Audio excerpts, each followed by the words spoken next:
Kak Seto akan melindungi anak-anak Ferdy Sambo dari bully dan pandangan sinis.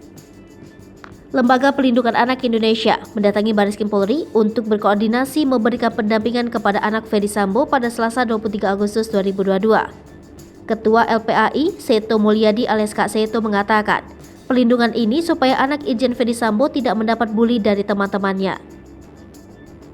Menurutnya, media sosial sudah melakukan bullying kepada anak Ferdy Sambo karena memunculkan wajahnya.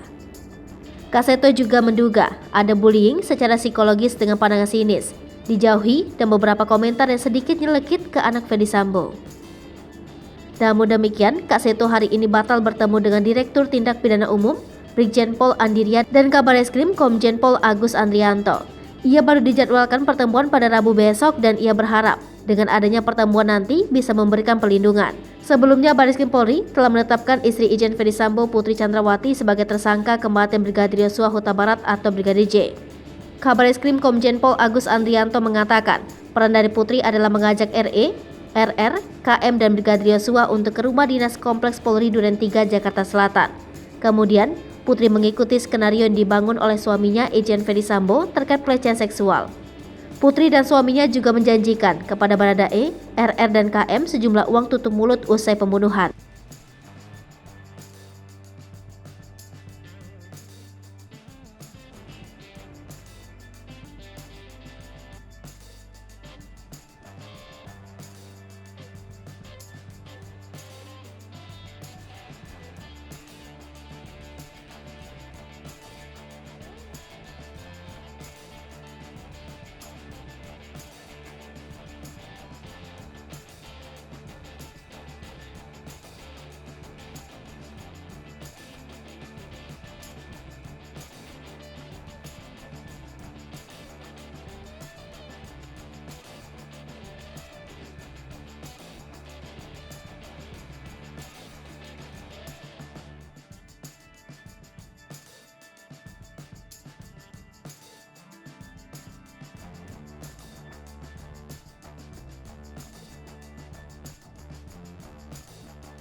Hai pemirsa Sri Popo TV, jangan lupa komen, like, dan subscribe, serta tonton terus berita-berita terupdate